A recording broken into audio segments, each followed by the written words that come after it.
Today, United Healthcare Workers, in conjunction with American Frontline Doctors, are here to meet with legislators to be a voice for the disenfranchised medical workers of Michigan.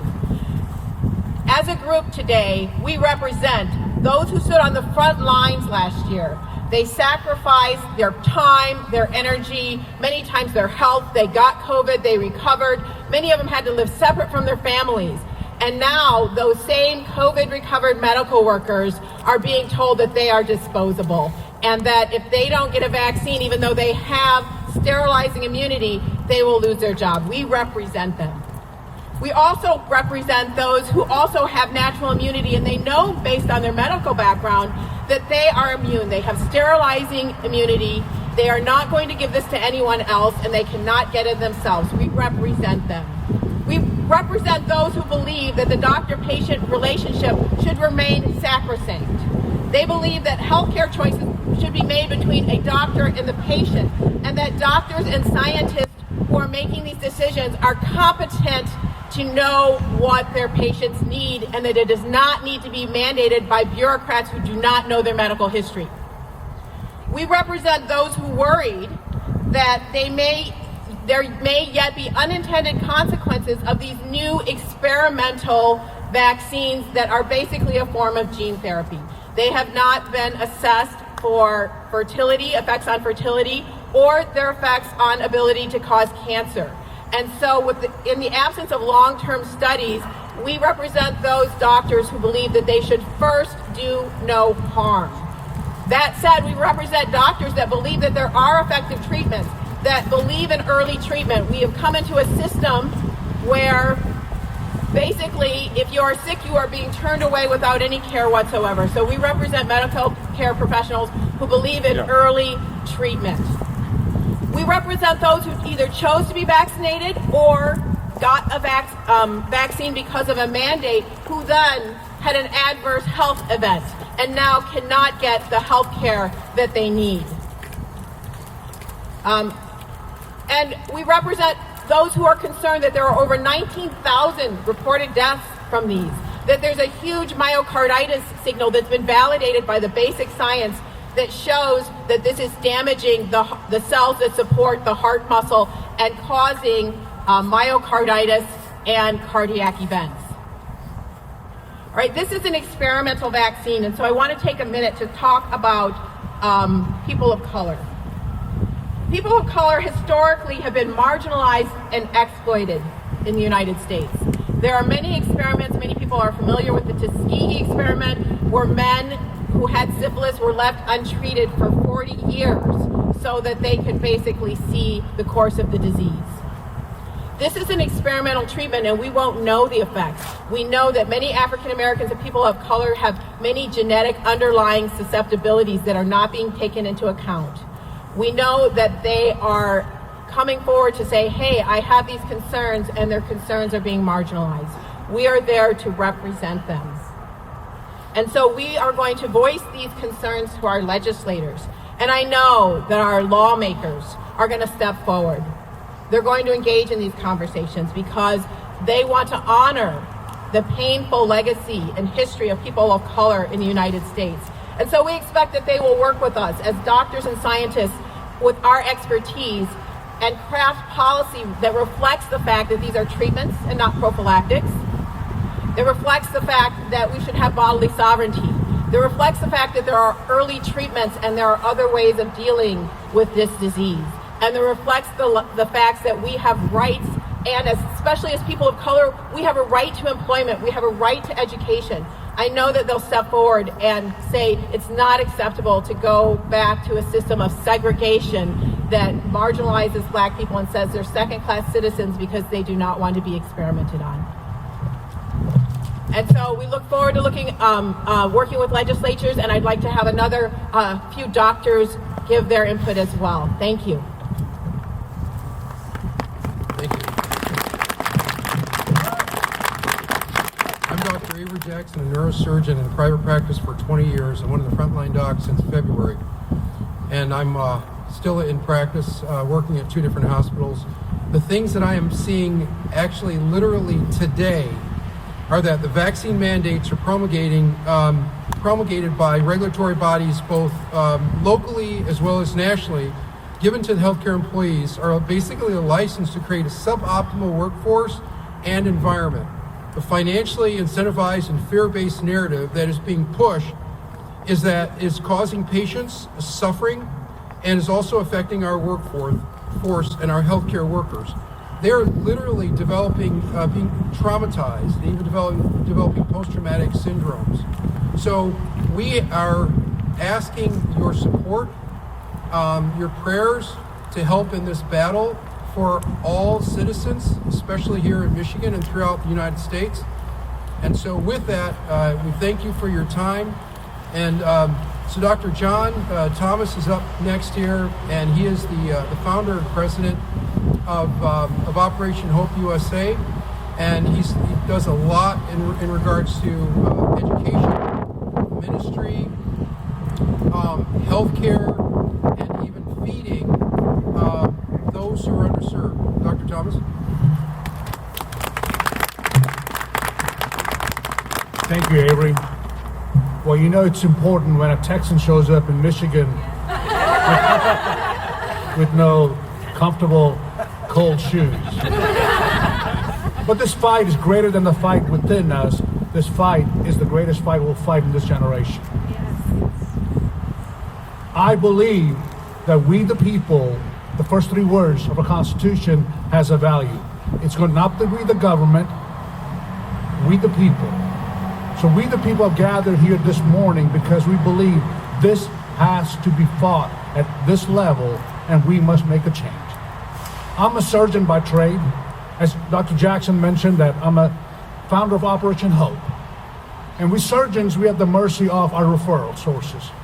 So last May of 2020, when I entered the arena to take care of COVID patients, and I'm not a COVID expert, but I'm a people expert. I'm a patient expert, and I'm a truth expert, because we render truth to our patients. And I did not like the lie that was, if you have COVID, go home, rest, drink garlic water, and if you get worse, go to the emergency room. Dr. Jackson, a neurosurgeon, does not go, it's a small bleed. If it gets worse and you have seizing, come see me.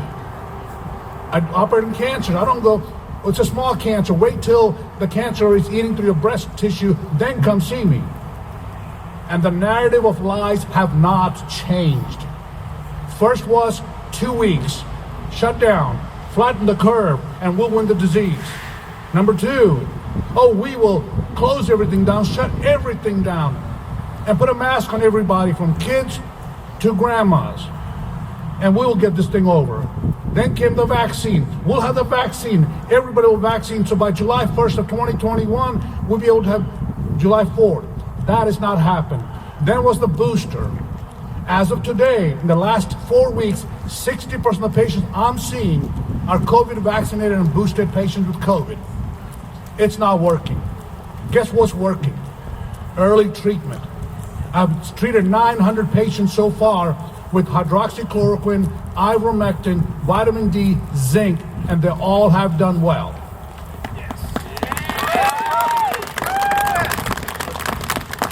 Pfizer came this morning saying that the booster is really working well.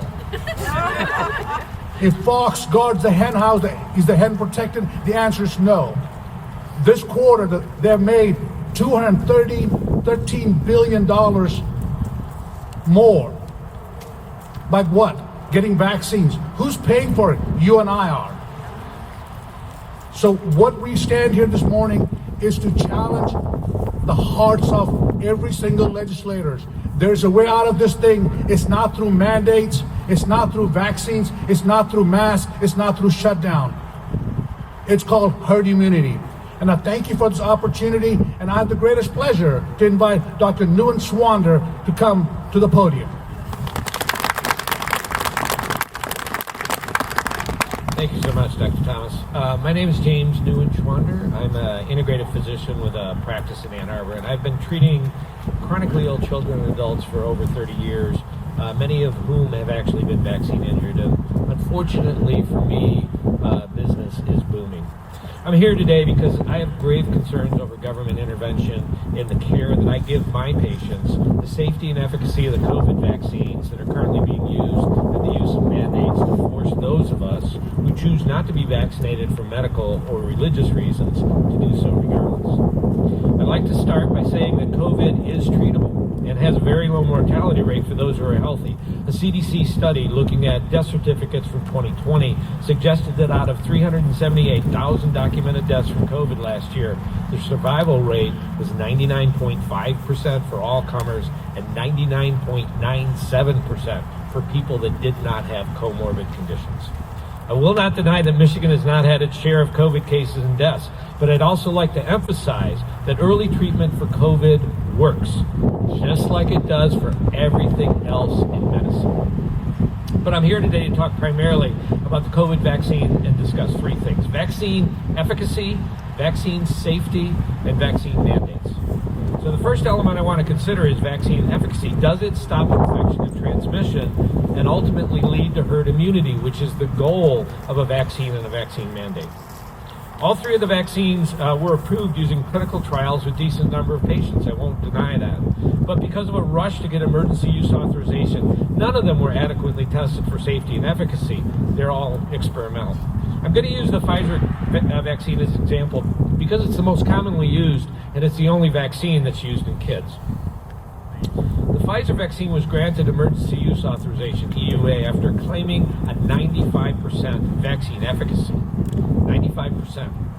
We now have real numbers from places like the CDC in many countries, like Israel, that vaccine efficacy rapidly fades to less than 50% in just a few months.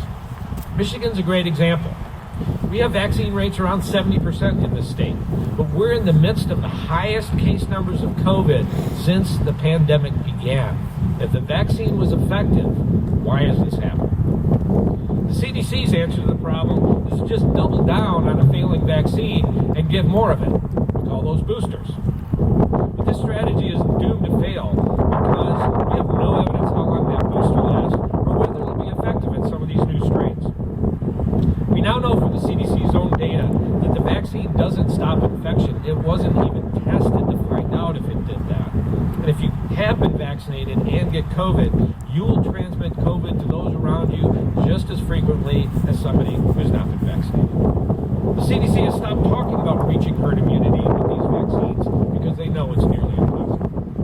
So the second element to consider with any medical intervention is safety. Our ability to track vaccine safety after authorization is limited to a very flawed system called VAERS. VAERS is supposed to be the red flag warning system for the CDC that something is going on with a vaccine. In a typical year, there'll be about 50,000 filings and about 200 deaths reported to VAERS for all the vaccines that we use for children and adults. For the COVID vaccines alone, we have over 900,000 reports, and as we heard, over 19,500 deaths. If this isn't a red flag, I don't know what is. We know that VAERS underreports injuries up to 99%. I've seen these vaccine injuries in my own office. I treat them. And you're about to be introduced, I hope. Okay. You're about to be introduced to an individual who has been severely injured by the COVID vaccine. When you listen to her story, I want you to remember these numbers. Injuries from COVID vaccines are rare. We did not have to search far and wide to find this individual. They are far more common than all other vaccines combined. The third element I want to discuss are these mandates. The purpose of a vaccine mandate is to achieve herd immunity so that the vaccinated can protect those who are vulnerable. We know this vaccine cannot achieve herd immunity because it does not stop infection. It has no impact on transmission once a person is infected. Finally, the CDC has gone completely off the rails by recommending vaccination to people that have had COVID. We've never made this recommendation in the history of medicine. Immunity from COVID has been shown to be robust, long-lasting, and far better than any vaccine immunity. Risk of reinfection is around 1 in 1,000, giving infection an effectiveness rate of 99.9%. Most recent numbers from the CDC tell us that there's about 48 million documented cases of COVID in the U.S. Using their own multiplier, that for every documented case there's about 4 actual cases of COVID, that means around 190 million Americans have already had COVID. Why are you not recognizing that these people are heroes that actually lead us to herd immunity, instead of insisting that they be vaccinated with almost no benefits and higher risk? This pandemic has been one mismanaged, political, non-medical mess, and I'm here today to try and change that. You know, people accuse me of being anti-vaccine. I was at a conference this weekend and somebody said, if you're not anti-vaccine, particularly with the COVID vaccine, you're not paying attention. What I am is pro-science, pro-individual choice, pro-allowing doctors to actually take care of their patients and determine what is best for them, not a politician or a bureaucrat. They should not be dictating what we do. And I'd like to introduce Amanda Damian, who is slowly making her way here, a 37-year-old wife and mother who has been injured by the COVID vaccine.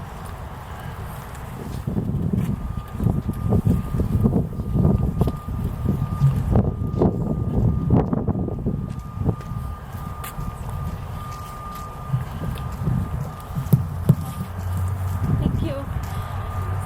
My name is Amanda Damian, Amandadamian. I'm a 37-year-old mom from Canton, Michigan. I was injured by the COVID vaccine on March 11th of this year. During the pandemic, I spent most of my time working to serve my community and help elderly people. And so when it was time for the vaccine, I thought it was the right thing to do, and I went ahead and got in line.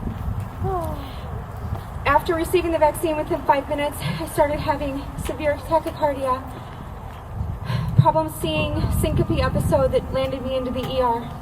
Each of the next 9 ER visits was met with complete disbelief and inability to connect that this could be from the vaccine.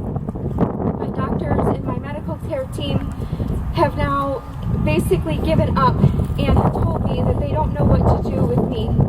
And this week marks 9 months of this journey. As you can see, this has taken a lot of my life away from me. I have an 8-year-old son who relies on me. I'm a virtual mom that teaches virtual school for my son. And this not only has impacted me, it has impacted my whole family. What you don't see is the severe anxiety and hurt on my child's face because he saw his mom decline month over month and not be able to get any help whatsoever from the medical community. Yes, my symptoms are broad and everything from continued tachycardia, POTS. I've been diagnosed with Guillain-Barré syndrome. After the diagnosis, the doctor told me that he could diagnose me, but he wasn't able to treat me due to the fact he was too busy. I've been denied IVIG, which is a life-saving medication to help people that are diagnosed with with Guillain-Barré syndrome because of my insurance being too difficult to deal with. I have severe neurological symptoms that are progress every day a little bit differently. Some days I'm able to stand a little bit better than others. I have severe muscle spasms, shakes. My vision goes in and out all day long. I sometimes am not able to get around through my house because of the severe cardiac symptoms. I can't catch my breath. I have multiple syncope episodes that every time it happens, I don't even want to go to the hospital anymore because nobody will help me. So, I believe in choice. Never was I ever given any of this information before I received the vaccine. I was not given informed consent, and I never thought when I stood in line to get the vaccine that 9 months later, I'd still be begging for help. So I support these folks behind me in the fact that we should have a choice.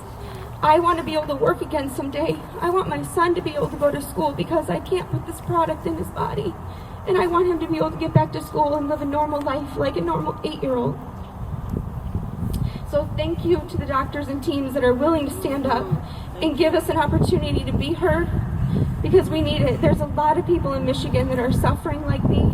I do work with many organizations. React19.org is working to study people like me, and I run a website called realnotrare.com. And every day I get stories from around the world of people that are injured, and we need help. Thank you.